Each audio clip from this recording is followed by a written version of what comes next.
iHeart, get ready. Fantasy football is here. Welcome to the Scout Fantasy Show. ScoutFantasy.com is home to the Fantasy Football World Championships and the best players in the world. Real money winners giving their secrets to help you win. Now exclusively on iHeart. This is the Scout Fantasy Show with your host, the one, the only, Dr. Roto. Everyone, it's Dr. Roto. Get out the insurance cards. Get out the copay. The office is open, my friends. All right, let's get some news and notes. And then we'll get to, that's right, Yankee fans, the New York Yankees podcast. Preview. Pinstripes. Throwing out all the alliteration I can find. All right, right now. Andrew Benintendi. Somebody told Ken Rosenthal, you know, the little dude who wears the bow ties? Somebody told him that the Red Sox might bat him third this year. Yeah, I don't know about that. I know why they want to do that, because they don't have too many right-handed bats in the same order. But wouldn't Benintendi be so much better at 2, and maybe Mookie Betts be better at 3? That's what I'm saying. Little Pedroia, Benintendi, Betts. That makes some more sense to me. So we'll watch that closely. But when we hear this kind of information, regardless, it means that Benintendi's not going to be batting 7th or 8th, and he's got to go up your draft boards. Right now, he's probably a 6th or 7th round pick, and I think that's a smart move. I think it's a smart move. I don't know if he's going to be amazing this year, but he's going to be on the road to being a really good player. He's on the road, so let's watch him closely. A piece of news that I am worried about. Zach Greinke, there's a report that says that his fastball was only about 89 miles an hour. That's not good. So look, every mile over 88 is like a dog year. 88 is bad. 89 is, 90 gets better, 91 better, 92, 93. Every mile per hour gets better. Why? Because the off-speed stuff doesn't seem as slow. If I'm throwing an 89 mile an hour fastball and my curve is 86, they look similar. When I throw a 95 mile an hour fastball and an 82 mile an hour curveball, it looks different. That's what made Dwight Gooden so good way back in the day. He'd throw 95 miles an hour, and then all of a sudden you get the hook, and you'd be like, oh, man, I didn't even see that coming. Boom! The Lord Charles, the curveball right there. And I think that's a problem. I think that's a problem for Zach Greinke. So, yes, I like him, and yes, I'm going to keep my eye on him. But, yeah, I'm a little concerned. I need that to be fast. I need him to be at like 91. Okay? I don't need 95, but I need 91, and I think I want to get it.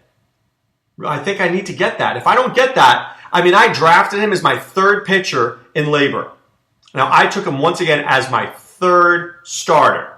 Some people are taking Greinke as a 2. I wanted no part of Greinke as my 2. None. 0. But I did want him as a 3. Because I figured as a 3, if he's good, awesome. If he's not, I still have 2 guys that I can count on. So, am I disappointed today? I am disappointed. Can I get over this? Yes, I can. I can get over it, which, once again, why can I get over it? I'm not counting on him. See, I think the key is to take the pitchers you're most afraid of as like your 3rd and 4th guys. Matt Harvey, Jarrett Cole, Zach Greinke. If I could get them as my 3rd starter, then I'm okay. If I can't, then I'm not. So let me explain. So I'm going to give you the labor mixed draft, some of the results here. So I look at my team, and I had Carlos Martinez, Aaron Sanchez, Greinke, Gausman, Julio Urias. I'd like Greinke to be good, but if I don't have him, I still have 4 guys. But let me look at Steve Gardner. He took Tanaka and Cole. He has 2 guys who are injury risks right there. That's too risky for me. I want to take my risk. Look at Jake Seeley. He took John Lester, Kyle Hendricks, and Keuchel. Keuchel's his risk. That was his third guy in round 8. That makes sense to me. I want my risky pitcher to be my third pitcher, right? Not my first pitcher. If it's my first or second, I'm in trouble. So Todd Zola, Bumgarner, Carrasco, Tehran. That's a really great start. Lackey and Schumacher. If Schumacher doesn't come back, it's not as important for him because he got him later. Mike Podhorzer, Arrieta, McCullers, Harvey, Nola, Pineda. That's a problem because he's got a lot of question marks. McCullers, Harvey, Nola, Pineda. 4 injury risks. I like all of them, but I don't want them there. Look what Rudy Gamble did. Strasburg 1, Samardzija 2, Matz 3. Matz hurts him less. He still has Smiley. He still has J.A. Happ. He'll be fine. But that was a really good move on his part, right? Because Matz is his third starter. So do you see what I'm saying? If you're going to have an injury risk, make it your third guy. All right, let's take a look at the New York Yankees. Let's begin it at catcher with Gary Sanchez. Now, Gary Sanchez is going off the boards way too early. Way early. But could he hit 275? Could he hit 30 home runs and 80-something RBIs? He certainly could. Is he a 4th-round pick? Man, he better give you exactly those numbers or he's not. So here's the problem with Gary Sanchez. I want to take him in 5, but he's going in 4. I really want to take him in 6, but I'll never get him. So if I want him, I have to take him in 5, but I'm not willing to go to 4 because he's got to hit 280, 30 home runs, 90 RBIs to be worth that to me. Otherwise, he's not worth it. God forbid he goes 250 with 22 home runs and 70 RBIs. It wasn't a great pick. I could have taken Yasmani Grandal about 5 rounds later. So be careful with Sanchez. I know you like him. I like him. But don't reach too early on him. If you do, I think you're going to regret it. I do. I don't think you're going to regret taking Greg Bird. I really like what I see with Greg Bird. We've never really seen Greg Bird over a full season. He was injured in 2015, then he was out all last year. So with a shoulder injury, what can Greg Bird do? Can he hit 30 home runs? I don't know. Can he hit lefties? I don't know. But I think that there's potential there, and I think if you're looking at some guy who could be a nice sleeper, Greg Bird might be that guy. We don't know what he can do, and fantasy baseball owners tend to really devalue guys that they're unsure about. Now, when you don't know about a guy, you got 2 things. Be in or be out. Don't dip your toe in. Oh, it's a little cold in the water. No, be in or be out. You're in on Bird or you're out. I say let's get in. What do we have to lose? What do we have to lose? A bad year for him is still going to be 20 home runs, but a good year could be 30. So I'm in. I'm in on Starlin Castro as well. Starlin Castro is only 26 years old. Did you know that? He's only 26 years old. He's a good player. And he's been producing since he's 21. Now the speed is down. The average is down. The home runs are up. He has sacrificed average and speed for home runs. I don't like to see that, but a lot of guys do that. But I think Starlin Castro later in drafts is a very good player. I am all in on Didi Gregorius. I think that Didi Gregorius is finally coming into his own. Finally. And certain guys takes time. But last year we saw 562 at-bats, 20 home runs, 70 RBIs, 7 stolen bases, hit 276. He's getting better. Right? Some guys get it at 22. Some guys don't. Gregorius never really had a chance when he was in Arizona. They were jerking him around with Chris Owings. Then he comes to the Yankees in the first year and he's got to replace Derek Jeter. Good luck with that. He's not Derek Jeter. He's Didi Gregorius. But you know what we figured out? He's a pretty good player. Now, I really want to see him batting second. I think Jacoby Ellsbury is overrated. I'll take Gardner on the top of the lineup with Gregorius and move Ellsbury down. I'm fine with that. Or move Gardner down. But the Yankees want to start the year with Gardner Ellsbury.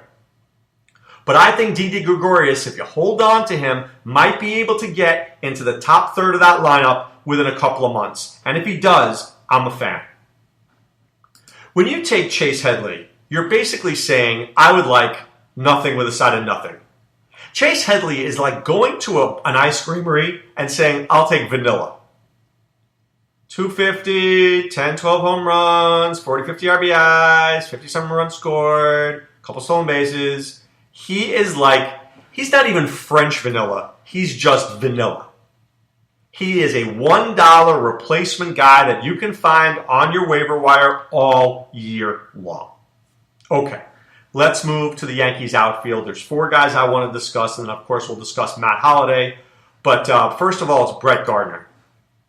Brett Gardner's had some terrific years for the Yankees. Some years where he's stolen a lot of bases, then years where he's shown power.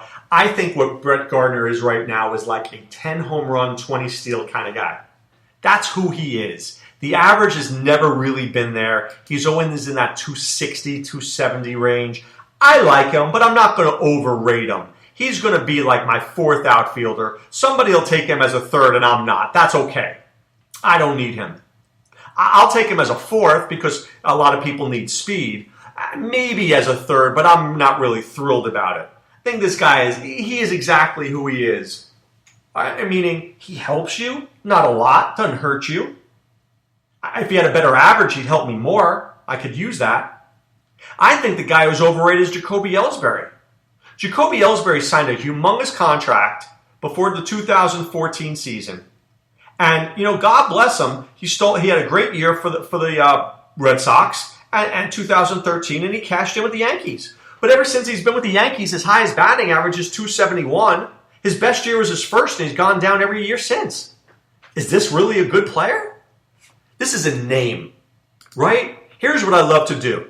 I love to go to an auction and say, Jacoby Ellsbury, $1, and let the people bid. And then you know what I do? Sit back and go, I want no part of this chump. This guy's chump change. No interest. None. You want him? You can have him. I don't want him. Aaron Judge. Now, Aaron Judge, to me, one day will be the Yankees' version of Giancarlo Stanton. It's going to hit about 240 to 260. It's going to hit about 40 home runs, 80 to 90 RBIs, not a lot of runs scored, and certainly not a lot of stolen bases. The problem is he's got to hit the ball. Last year, in 84 at-bats, he struck out 42 times. That's half the times he was up, he struck out. That's insane. That is insane. But here's the glimmer. Here's the glimmer. You ready? In single A, he hit 333. In double A, he hit 284. And in triple A, he hit 270. Which tells me he will eventually hit. Eventually, he will hit. He may never be a superstar, but he will hit. Just be careful, because if you're counting on it this year, I don't think you're going to get it. I think this year we're still in the 230 range. But I think we could get to 260 if we hold out. So just be patient in a dynasty league. Hold on to him as long as you can. But in redraft leagues, he's not my guy. I'll give you a guy I like as a 4th outfielder, Aaron Hicks. He's a very good defensive player, and he's pretty good against lefties. And I think that he will play. He could spell Judge, certainly at the end of games. If Ellsbury struggles, Gardner gets hurt, Aaron Hicks is a good player. So keep your eyeballs on Aaron Hicks. At DH, the Yankees have 2 guys. They signed Matt Holliday for $13 million. I don't know it. I don't like it. I don't agree with it. I don't think you needed Matt Holliday. Not at $13 million. You needed a pitcher. You don't need a 37-year-old DH/outfielder. And what I really don't like about Matt Holliday is that he's coming to the American League after being in the National League for how many years? He doesn't even know the pitchers. I don't like it one bit. I will have 0, and I repeat, 0 shares of Matt Holliday this year. Chris Carter was signed for about $3 million, and he's going to be the left-handed platoon guy, whether with Greg Bird or with Matt Holliday, or somewhere. He will get, I would say, one start a week and then maybe a pinch hit here and there. The problem is with Carter, he was so good power-wise last year, but he needs an injury. Now, Greg Bird was obviously injured. Matt Holliday's 100 years old. Carter could end up playing. I like him for $1 at the end of your draft. You want to go stash him for $1 at the end of the draft? I absolutely can live with that one. No problem there. All right, the bullpen is the Yankees' strength. Aroldis Chapman, lockdown, fireballing closer. This is the guy that you're talking about. Gets you over 100 strikeouts, usually for 50 or 60 innings. He is an absolute and utter weapon. He's back with the Yankees. Dellin Betances. Love me some Dellin Betances. Huge number of strikeouts, decent number of innings pitched, can vulture some wins. He's had 5, 6, and 3. Will always get a few saves, 5 to 10 saves, and just give you great numbers across the board. There's nothing not to like with Dellin Betances. Look, it's very hard. When you get 9 pitchers, it's very hard to find 6 good ones. So why not find 5 good ones and get Betances? That would be very smart. I would agree with that. But most people won't do it. The Yankees starting staff is a mess. I'm not even going to talk about Chad Green. I mean, he was good in the minors, but really? CC Sabathia is done, in my opinion. I want no part of this guy. I want to talk about 3 guys in particular. One is Luis Severino. Post-hype sleeper. Post-hype sleeper. I like him. He's competing for a 4th or 5th rotation spot. The Yankees would like to give him a rotation spot, but they're not going to rush him. He worked with Pedro Martinez in the offseason. I've had some friends who said that he's looked better, but he's got to prove it to me. But last year, everybody liked Severino, but now people are down on him. Well, that's okay. That makes a buying opportunity for you. So, post-hype sleeper, a guy a year after he was supposed to be good. That's the definition, and maybe even it could be 2 years after. Oh, wasn't this guy good one day? Yeah. Oh, wow, he was good now. See?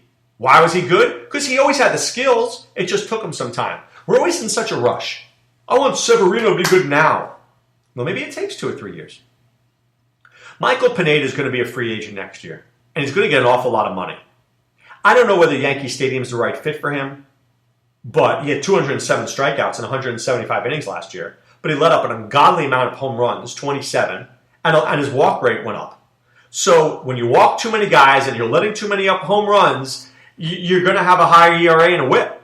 So he's not going to be on my team, but I do know why people pick him, because they see the strikeout numbers and they're like, whoa, that's pretty good. That's pretty good. The interesting guy in the Yankees is Masahiro Tanaka. Tanaka-san, 28 years old. He's got a partially torn UCL. One day, he may be out there, and all of a sudden, he's like, oh, Dr. James Andrewson, I got to go. But until that point, he's been masterful. 165 strikeouts to 36 walks. I mean, that's great. His whip has always been microscopic. He doesn't walk anybody. He wins games because the Yankees have a good bullpen, and they have a decent enough offense. He's a good pitcher. I would love Tanaka to be my number 2 starter. I don't want him as my number 1. But man, if I could get Bumgarner Tanaka, Sale Tanaka, I'd be great with that. Why? Because there is that risk. There is that risk that he could be out. And if he is out, I don't want to lose my number 1 starter. But if he's my number 2 starter, that would make a whole lot more sense. So I would absolutely take a shot on Tanaka. He could be very good. So long as he doesn't go under the knife, he's a very, very good pitcher. All right, but right now it's time now to put away the insurance cards, put away the copay. The office will close, my friends. I want to encourage you to go to scoutfantasy.com, enter the promo code ROTO, that's ROTO. You pay for 1 month, you get 2 more for free. You get access to Sean Childs' team outlooks, Adam Ronis' player profiles, my Fantasy in a Nutshell series, my podcasts, the message board, DFS information. I could go on and on and on and on, and I probably should. 1 month. You pay 1 month, you get 2 more for free. It's the best deal in town. All right? That's our Yankees preview. Thank you for listening. We're back soon with more. Be well. Take care. Thanks for listening to the Scout Fantasy Show. There's never been a better time to join the Scout Army. Visit scoutfantasy.com. Use the promo ROTO for 2 months free. And don't forget, fantasy players, please thumbs up the podcast on the iHeart app. See you next time. Go Scouts!